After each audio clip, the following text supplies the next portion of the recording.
बच्चों आगे चले।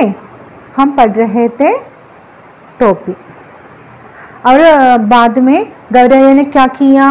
गौरैया फिर जोर जोर से चिल्लाने लगी कि राजा देख ले, सभी को पूरा धाम दिया है। यह राजा तो कंगाल है, इनका धन घट गया है, इसे तो टोपी तक नहीं बनवाई जाती। तभी तो मेरी टोपी छीन ली। गौरैया ने क्या कहा? हाँ कहा, राजा के बारे में चिल्लाने लगा। क्या चिल्लाने लगा? वो कहा मेरी उनके राजा के पास टोपी नहीं है, इसलिए इतना अच्छा टोपी नहीं है, इसलिए मेरे टोपी ने उन्होंने छीन लिया। और उनके पास कोई है, वो क्या करेगा? उसे ढंकर में रखा है। गौरैया started to make loud noise. He said that look at the king, he never shares his wealth with anyone. He does not have any wealth. He does not even have a hat. That's why he robbed my hat. वो किसी के लिए भी कुछ भी नहीं देगा। राजा हैरान था कि एक तो सभी कारीगरों द्वारा गौरैया की मदद करना, उसकी टोपी का तीसरा उस गौरैया द्वारा उसकी यह पोल खोलना कि राजा के खजाने में धन कम हो रहा है। किंग ने कहा कि क्या किया, राजा ने क्या किया? टोपी तो गौरैया को दीजिए ना, उनकी क्या मदद है वो सब कुछ दे देना, ऐसे कहकर वो अपनी सोल्जर के पास ऐसे कहकर चला गया। The king, feeling ashamed, said to the soldiers, please give back Gauraiya's beautiful hat to her. Because of Gauraiya's, everyone understand that the king treasure is empty. यह सत्य था, क्योंकि मुफ्त में मजदूरी करवाने सख्ती से लगान के बावजूद भी राजा का खजाना खाली हो रहा था। ऐशे आराम का जीवन इतनी सेना और इतने सामान की बोझ संभालने में राजा को मुश्किलें से आ रही थी, क्योंकि राजा की खजाना खाली तो हमने पहले कहा ना, इसलिए राजा का पास पैसा नहीं थे। इसलिए यह सत्य है कि उनको उनके लिए जो कुछ उनकी राज्य के लोगों ने उनके लिए जो कुछ करती हैं उसकी कीमत देने के लिए राजा के पास धन नहीं थी।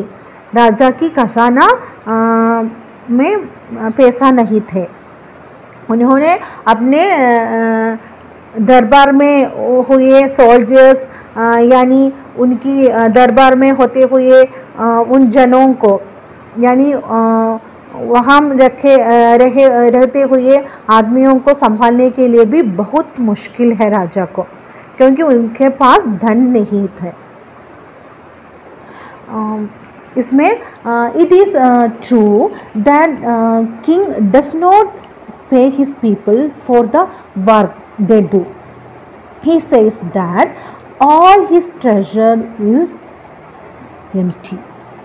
The king is trying so hard to look after his people in Darbar and his soldiers. गौरैया की चिल्लाने से तमाम लोग घरों से निकल आए।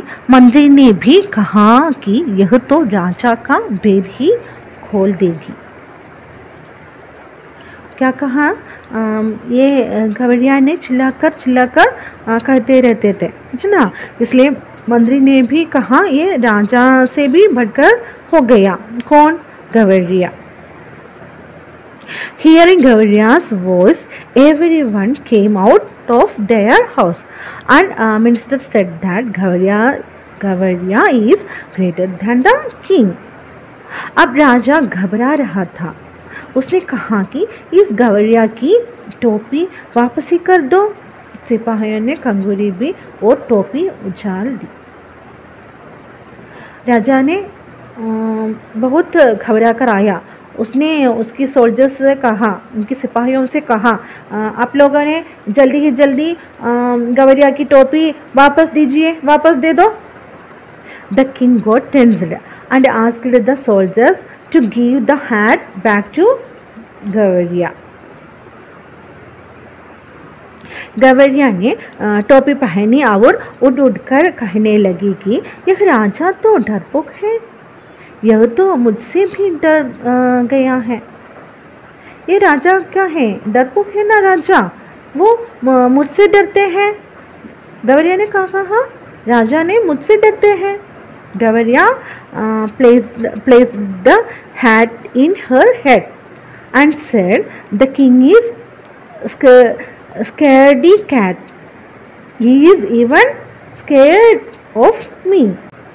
राजा का जब गवैया पर बस न चला तो उसने मंत्री से कहा कि कौन इस मुंह फट के मुंह लगे। यह कहकर राजा ने कसकर अपनी टोपी पकड़ ली और अंदर गया। राजा ने क्या कहा, कुछ भी न मालूम हुआ जैसे आकर यहाँ ये टोपी किसने रखा, ऐसे ऐसे तरह कर आकर उनकी टोपी तो लेकर वो अंदर गए। He did not had any conflict or anger towards गवैया. By acting like nothing happened, the king went inside with his hat. कुछ भी वहाँ कुछ भी ना हुआ जैसे वो अपने टोपी को लेकर अंदर गए। इस कहानी में लेखक ने क्या कहना चाहती हैं, एक राज्य की राजा का वो घमंड और अहंकार एक छोटी सी चिड़िया की कहने में, यानी उनकी मुकाबले में सब कुछ दूर हो गया। वहाँ की राजा ने वहाँ की प्रजा राजा के लिए जो कुछ काम करता है उसके लिए वेतन तो नहीं दे दिया था। इसमें वो प्रकट करते हुए यानी दर्शाई करते हुए लेखक ने इस कहानी को इस कहानी से हमसे पता चलता है। बच्चों, आप लोगों को ये कहानी मालूम हुआ यानी समझे? धन्यवाद।